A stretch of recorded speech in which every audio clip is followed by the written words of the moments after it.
Já, síðust í pontu hérna í dag Þórunn Elísabet Bogadóttir, aðstoðarritstjóri Kjarnans og eini frummælendinn úr hópi blaðamanna í dag.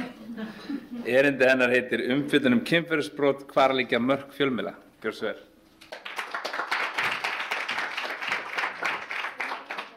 Takk fyrir að leyfa mér að vera með. Ég ekki sérfræðingur þessi mál. Þannig að þegar ég var beðin að taka þátt þá var ég fyrst svolítið hikandi. Ég vinn meðvitað eiginlega á fjölmiðli sem fjallar ekki sérstaklega mikið um kynferðismál, ekki mikið bara dómsmál yfir höfuð. En ég hef unnið á öðrum fjölmiðlum, ég hef unnið samfélagsfjölmiðlum í 9 ár og ég hef svo sem heilmikla reynslu og líka heilmikla skoðanir. Þannig að ég ákvað að slá til að því að ég líka þá ekki alveg inn í böngarnum sem fjölmiðlamenn eru stundum í. Ég hef kannski aðeins svona einhverja fjarlægð á það. Þannig að ég ákvað að slá til og vera með.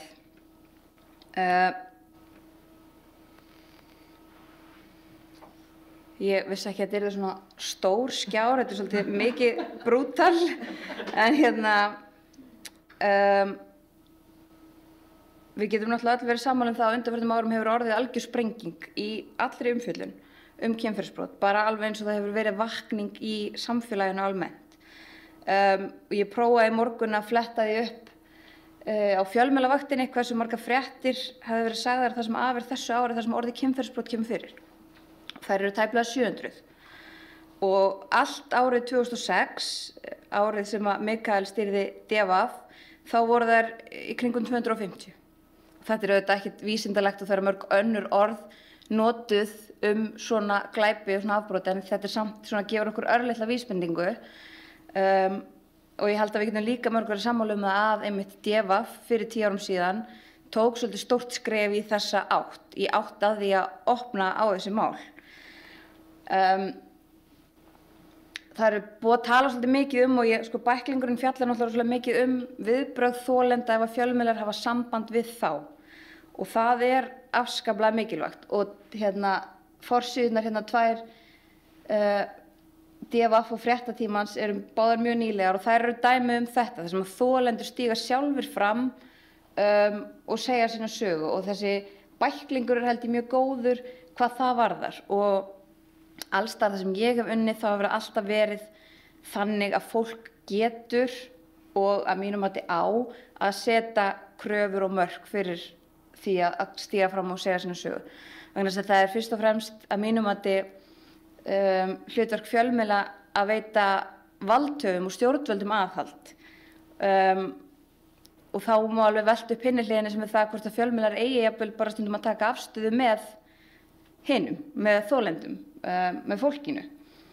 En mér langar svolítið að því að mig grunaði að margir aðrir myndu tala þá hlið og við erum búin að fá fólk náttúrulega sem sagði frá sinni upplifun að tala hina hliðina á umfjölluninni sem svona það sem að þolendur og gerendur komi í rauninni ekki nálægt endilega og ráða ekkert við.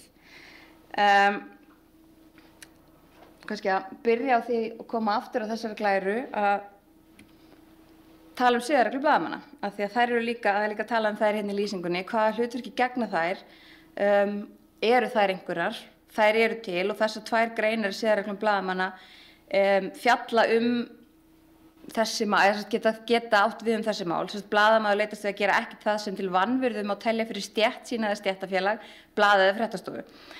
Honum ber að forðast hvaðina sem rýrt geti álit almennings á starfi blaðamanns eða skert hagsmuni stéttarinnar. Blaðamaður skal jafnan sýna drengskap í skiptum sínum við starfsfélaga.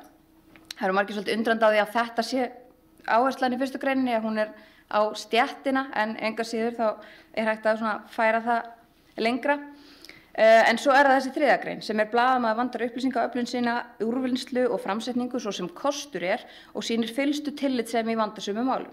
Hann forðast allt sem valdi getur saklausu fólki eða fólki sem á sárt að binda, óþarfa sársauka eða vanvirðu.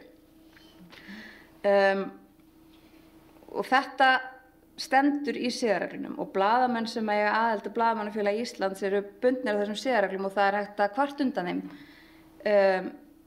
á grundvelli þessara siðareglna. Þær eru samt mjög umdeildar, ekki síst meðal blaðamanna.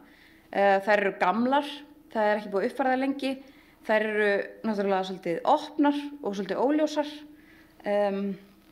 opnar fyrir túlkunum, en það er að hluta til viljandi gert vegna þess að þær eiga að geta það á að vera hægt að nota þær og sem einhvern veginn mælikvarða á tíðarandan. Það hefur alltaf verið notað sem svona röksemdir fyrir því hvernig þær eru. Af því að fjölmiðlar eiga að vera spegill á samfélagið og þeir eiga að greina frá samfélaginu eins og það er, samfélagið breytist og umræðan breytist, að þá eigi þetta að vera til þess fallið að hjálpa til við það. En það kemur þarna fram að blaðamenn eiga að forðast að valda saklausu fólki eða fólki sem á sárt að binda, óþarfa sársauka eða vanvirðu. Og það getur verið ótrúlega miklum túlkunum háð hverjir eiga sárt að binda. Það er hægt að halda því fram að óbúslega margir eiga sárt að binda af völdum alls konar umfjöllunar í fjölmiðlum. Og það er líka mikið túlkunaratriði hvað er óþarfa sársauki eða óþarfa vanvirða. Hvað er þörf, hvað er þarfur sársauki eða vanvirða við fólk. Þannig að þetta er svolítið flókið. Og fjölmiðlar mótast auðvitað af svona gildandi siðferðismati og samfélaginu, en svo er það líka eitt þeirra helsta hlutverk að hafa sannleikann að leiðarljósi. Þó það sé reyndar ekki partur á siðareglunum hjá Blaðamannafélagi Íslands, þá er það svona almennt þannig að þeir eiga að hafa sannleikann að leiðarljósi og þeir eiga að upplýsa almenning sannleikann. Og eins og hefur komið fram hérna, þá er náttúrulega sannleikurinn ekkert alltaf þægilegur og hann getur oft valdið fólki sársauka. Þannig að það getur verið óbúslega flókið að bara tvinna þetta saman og hvernig fer þetta saman, að geta sýnt fólki tillitssemi en líka sagt sannleikann. Og mér finnst þetta óbúslega áhugavert efni, bara það að vita hvar liggja þessi mörk, af því það er mjög greinilegt og hefur komið oft fram á undanförnum árum að blaðamönnum og öðrum hópum í samfélaginu ber alls ekki saman það hvar þessi mörk liggja.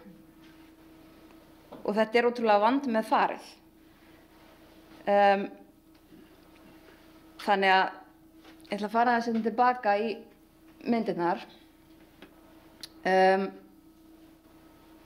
Það er ekkert skrítið að í allri þessari vakningu þá fylgir fjölmiðlarnir með og að einhverju leyti séu þeir afl sem ýtir á vakninguna. Ég held að það megi alveg halda því fram. Þetta hefur verið ofboðslega mikið og það hjálpar til við að ýta þessum boltum á stað. Við höfum náttúrulega séð risastór mál afhjúpuð fyrir tilstilli fjölmiðla, kaþólsku kirkjuna til dæmis og allt margt fleira, en fjölmiðlar þögðu líka yfir svona málum í rosalega langan tíma. Og þaðan einhvern veginn hugsa ég þetta með sprenginguna, að ég upplifi það svolítið oft þannig að þessi mál lágu í þögn í ofboðslega langan tíma og í svona 10 ár kannski og jafnvel styttri tíma að mestu leyti, þá hefur verið svona einhver svona sprenging í gangi og stundum finnst mér eins og við séum á svona eiginlega á svona toppi þessara sveiflu, að við erum einhvern veginn, við vitum ekki alveg hvað við erum að fást við. Fjölmiðlar eru oft þannig og þeir hafa ekki viðmið, þeir eru einhvern veginn að setja þau bara eftir því sem að málum vindur fram og við erum einhvern veginn ekki búin að finna neitt jafnvægi og það er einhvern svona sátt þessi mál í samfélaginu heldur, hvernig svona umfjöllun skal háttað. Þannig að svona með þessari, og þá náttúrulega ekki einu sinni farið að tala samfélagsmiðlana og allt það sem er eitthvað sem fjölmiðlar hafa enga stjórn á. Hver og einn einstaklingur er einhvern veginn orðinn sinn eigin miðill og það eru svona allar gáttir búnar að bresta og við erum bara ekki búin að læra almennilega inn á þetta. Stundum erum við í æsifréttastíl og stundum í gamaldags umfjöllun þar sem við erum að passa óbúslega mikið og erum óbúslega meint með allt og og þetta svona getur verið eins og til dæmis bara í þessari umfjöllun Fréttablaðsins af Hlíðamálinu, þá þá fór hún eiginlega alla sveifluna á 3 dögum, alveg fram og tilbaka, og það var algjörlega, það var algjörlega einhvern veginn virtist tilviljunum háð hvort að það var fullyrt að árásir hefði átt sér stað eða þær voru meintar og sagðar hafa gerst, og það var svona fram og tilbaka í öllu, og þetta er auðvitað ótrúlega sérstakt mál vegna þess að það auðvitað, sko, þetta er náttúrulega eiginlega nýlegasta dæmi sem setti samfélagið algjörlega á hliðinu á stuttum tíma. Ég hugsaði þetta mál þegar þú varst að tala um óttann, af því þetta er rosalega sterk framsetning, og þá langar maður að taka, vekja athygli ykkur á því að fréttablaðið kemur óumbeðið heim til fólks, náttúrulega. Og það er svolítið munur á því, og ég var á fréttablaðinu í mörg ár, og það hefur alltaf verið svona meðvitund það að fólk biður ekki að fá fréttablaðið inn til sín, og það ræður því ekki, það getur sett miða þeir virka ekki vel, til þess að fá ekki blaðið inn til sín, en þið veitir, fólk ræður því ekki, það er aðeins öðruvísi heldur en að vera áskrifandi fjölmiðli eða jafnvel að opna fjölmiðli á netinu, þú velur það svolítið, þú velur ekki þegar þú sérð svona frétt á forsíðu fréttablaðsins, af því hún bara blasir við þér, og hún er svolítið með svona til þess fallin að skapa ótta, og það er líka svolítið vegna þess að þetta er fréttablaðið, þá er þetta svona óvenjuleg framsetning, þú átt kannski ekki von á því að sjá þetta, og auðvitað vakti þetta upp alveg ofboðslega reiði, ekki síst þegar þú lest einhvern veginn að menn sem eru grunaðir svona hrottalega glæpi gangi lausir, og þetta var, eins og ég sagði á hann, þetta setti samfélagið á hliðina á nokkrum klukkutímum. Það kom bylgja fólks á Twitter, bara á samfélagsmiðlum, það var boðað til mótmæla, það mættu 100 manna til mótmæla fyrir utan lögreglustöðina. Það tók bara nokkra klukkustundir og þá var búið að finna þessa menn, það var búið að birta myndir af þeim, nöfnin þeirra, allt þetta. Svo kemur lögreglan fram kvöldið og segir að þetta sé rangt. Þessi fyrirsögn sé röng, ef hún hefði verið rétt þá hefði mönnunum ekki verið sleppt. Ég gæti það var hægt að halda annað málþing einmitt kröfubréfin sem kom í kjölfarið, kröfubréfin á fólk sem að deildi færslum á samfélagsmiðlum, ekki bara á fréttamennina sem skrifuðu þetta mál. Það mál er reyndar, ég spurðist eitthvað fyrir að það hefur ekki farið neitt, það er ekki búið að gera neitt í því eftir því sem ég veit. En þetta er svona ágætt dæmi að taka vegna þess að mér finnst þetta svolítið dæmi þetta ójafnvægi sem við erum í. Að fara fram með svona mál, og líka það sýnir svolítið vel hraðan og einhvern veginn æsingin stundum í fjölmiðlum vegna þess að fyrirsögnin á sér ekki beinlínis stað í fréttinni. Og það er náttúrulega ótrúlegur ábyrgðarhluti, fyrirsagnir eru ótrúlegur ábyrgðarhluti af því að því miður, og blaðamenn nota það alltaf, ég meina að það er ekki hægt, og það er alveg rétt, það er ekki hægt að nota fyrirsögnina eingöngu sem einhvers konar mælingu. Fyrirsögnin er alltaf bara, og í fréttablaðinu er henni rosalega svona þröngur, stakkur sniðin, hún getur bara verið ákveðið löng og hún þarf að stalla og allt þetta, en auðvitað er hún samt ábyrgðarhluti. En það sem ég mig langar líka að velta upp með það er ábyrgð lögreglunnar í svona málum, vegna þess að ég held að ef að það væri auðveldara fyrir fjölmiðla að nálgast lögreglu, sem er ekki, það er ofboðslega erfitt fyrir fjölmiðla almennt að fá mál staðfest hjá lögreglu, fá upplýsingar hjá lögreglu. Lögreglan sendir núna frá sér tölvupósta nokkrum sinnum á dag, þar sem að koma fram eins litlar upplýsingar eins fá mál og hægt er eiginlega. Og svo er ofboðslega erfitt að ná tali af lögreglumönnum og yfirmönnum í lögreglunni, kannski sérstaklega þess á milli. Og það finnst mér ábyrgðarhluti, vegna þess að ég held að svona líka eigi sér rætur í því, vegna þess að ef að lögreglan myndi verið betri samskiptum við fjölmiðla, þá þurftum við ekki að lenda í einhvern veginn þessu ójafnvægi, þá væri þessum hlutum einhvern veginn aðeins öðruvísi farið. En ég ætla að fara í annað dæmi, þrátt fyrir að þessu ofboðslega margir búnir að koma inn á þetta. Ég sé reyndar þarna hefur dottið út fyrirsögnin sem var sett á þessa frétt á netinu, á Vísi. Vegna þess að það var hún sem stuðaði ofboðslega marga. eðli málsins samkvæmt vegna þess að hún bein tilvitnun í konu í skýrslutöku hjá lögreglunni. Og þrátt fyrir að þið séu einmitt mörg búin að koma inn á þetta mál, þá langar mig að gera það mjög stuttlega. Aftur, auðvitað ótrúlega óhugnanlegt mál og framsetningin í Fréttablaðinu til þess, ok, hún ekki alveg eins svona sláandi í Fréttablaðinu. Konan sem ráðist var á í áfalli segir fjölskyldan. Þetta var fréttin sem var inn í blaðinu. Að sumu leyti fannst mér þessi fréttaflutningur eðlilegur. Það eðlilegt fyrir fjölmiðil að vitna í gæsluvarðhaldsúrskurð og þetta óhugnanlegt mál og það græðir enginn á því að fjölmiðlar tala ekki óhugnanleg mál. En að setja mynd af merki staðarins á forsíðuna þegar merki staðarins svona ósmekklegt, bara svo ég segi ekkert meira.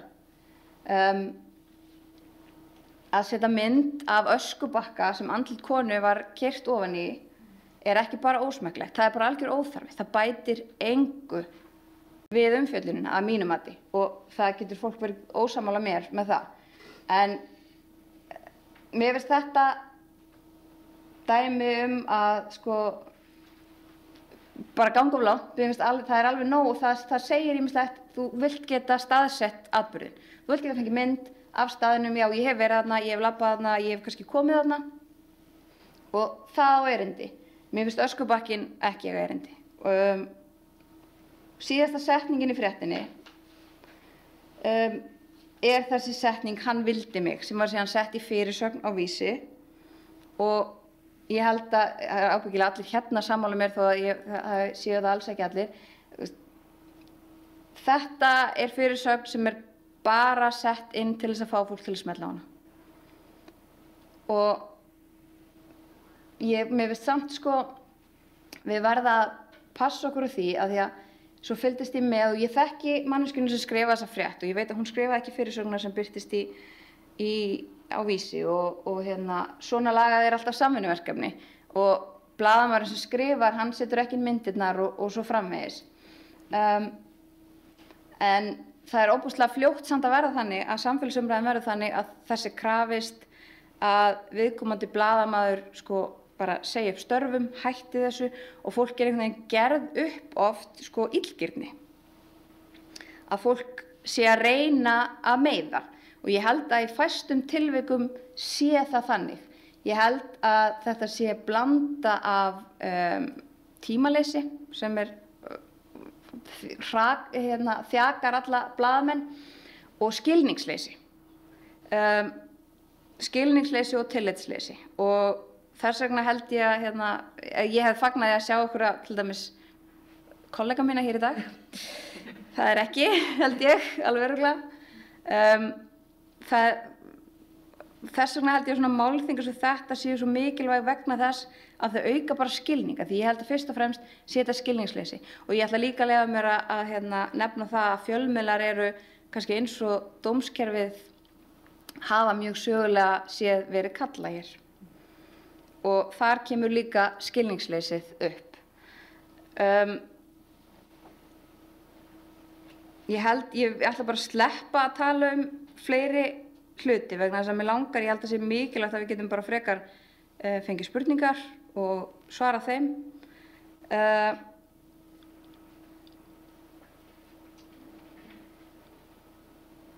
Já, ég held það, en bara í lokin að svo eins og ég talaði áðan þetta með jafnvægið og mörkin. Ég vonast til þess að við einhvern veginn séum að komast aðeins aftur niður og ná einhverju jafnvægi, ná einhverjum svona sameiginlegum skilningi og það gildir ekki bara, það þýðir ekki bara að fjölmiðlamenn hefðu komið hingað og hlustað á alla hina tala, þó að það skipti máli, þá held ég líka að fjölmiðlar þurfa kannski að vera duglegri við að einhvern veginn útskýra sitt hlutverk. Þannig að við lendum ekki alltaf í þessu, við erum alltaf þetta er svolítið lýjandi fyrir okkur öll held ég, að það koma alltaf einhverju toppar, það koma mál og þau ganga fram á okkur, hvort sem að eru sko, bara hvernig sem þau eru og það verður allt brjálað og svo einhvern veginn leggjumst við í dvala og svo gerist þetta aftur og það breytist ekki neitt á meðan við erum í þessum fasa. Þannig að ég held að það verði einhvern veginn að taka það með í reikninginn að fjölmiðlar verða að greina skilmerkilega frá því sem fer miður í samfélaginu líka. Það er þeirra hlutverk. Það eru ljótar hliðar á samfélaginu og það gagnast okkur ekki neitt sem samfélagi að fjölmiðlar fegri það eða þaggi það niður og við vitum það alveg öll og við viljum ekkert snúa aftur til þess tíma. Þannig að þetta er ofboðslega fín, svona, já, ég veit ekki, við erum ekki búin að ná þessu jafnvægi og mér langaði að varpa þessari spurningu fram bara í lokin, hvernig náum við því? Ég væri til að heyra frá ykkur og ég myndi fagna mjög einhverjum frekari spurningum. Ég ætla ekki að hafa þetta lengra svo við getum haft svolítinn tíma í spurningar. Takk fyrir mig.